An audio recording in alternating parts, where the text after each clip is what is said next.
Hello बच्चों, let's see the question. The question is a gene showing codominance has, and the options are alleles that are recessive to each other. B option is both alleles independently expressed in heterozygote. C option is one allele dominant on the other, and D option is alleles tightly linked on the same chromosome. So let's see what is the key concept to solve the question. So question में हमसे codominance के बारे में पूछा है. So we should be knowing about the concept of codominance. So हमें codominance के बारे में पता होना चाहिए. तो अगर हमें कोडोमिनेंस का क्लियर है then easily we can solve the question.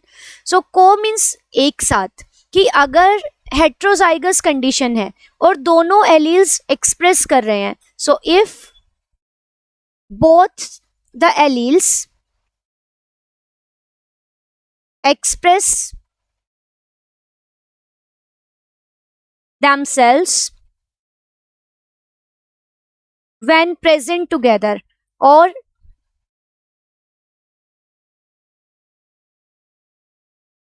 when present together, it means they are codominant, means neither is dominant NOR is recessive. तो दोनों के दोनों एलील जब एक साथ प्रेजेंट है और दोनों के दोनों एलील्स अपना इफेक्ट दिखा रहे हैं, तो इस कंडीशन को हम कोडोमिनेंस कहते हैं. इसका एग्जांपल समझने के लिए हम कर सकते हैं कि A B blood group in human beings. So codominance का एग्जांपल हम लिख सकते हैं A B blood group in human beings. तो हम क्या देखते हैं कि ब्लड ग्रुप को कंट्रोल करने के लिए there is a gene. So the gene is the I gene. इसको हम I gene, isoagglutinin gene बोलते हैं. So I gene controls the blood group in human beings. अब I gene exist in 3 forms, और एक ही जीन के जो अलग अलग फॉर्म्स होते हैं उन्हें हम एलील्स कहते हैं. So इसके एलील्स को हम IA, IB एंड IO या स्मॉल I से रिप्रेजेंट करते हैं.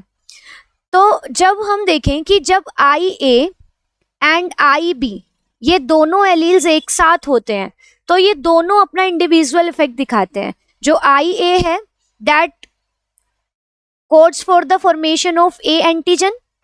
तो A एंटीजन और A टाइप शुगर बनेगा which is expressed on the surface of RBCs, और B वाला B एंटीजन और B टाइप शुगर बनाएगा. So when these are present together IAIB, it means the condition is heterozygous, क्योंकि दोनों alleles are different.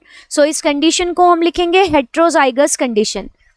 Heterozygous condition में कि अगर इससे गैमीट्स बनेंगे तो वो दोनों डिफरेंट टाइप्स के बनेंगे, और एक दो अलग अलग टाइप्स के एलील्स यहाँ प्रेजेंट है. तो condition is said to be heterozygous, और दो एलील्स जो एक साथ हैं दोनों के दोनों अपना इंडिविजुअल इफेक्ट यहाँ पे शो कर रहे हैं. कोई भी यहाँ पे रिसेसिव नहीं है, कोई भी यहाँ पे डोमिनेंट नहीं है. So both are equally dominant we can say, and when present together they express themselves, जैसा कि वो इंडिविजुअली अपने आप को एक्सप्रेस करते. So this condition is called codominance. तो अगर अब हमें ये कॉन्सेप्ट समझ में आ गया है with an example, so now let's choose the correct answer. तो ऑब्वियसली यहाँ पे जो ऑप्शंस में हमें गिवन है, पहले ऑप्शन में गिवन है alleles that are recessive to each other. No, this is not true, क्योंकि यहाँ पे तो दोनों एलील्स इक्वली डोमिनेंट होंगे, ना कि रिसेसिव होंगे. Next option is both alleles independently expressed in heterozygote. So this is true, क्योंकि हेट्रोजाइगस कंडीशन में दोनों के दोनों एलील्स इंडिपेंडेंटली अपना इफेक्ट दिखा रहे हैं. So this is true.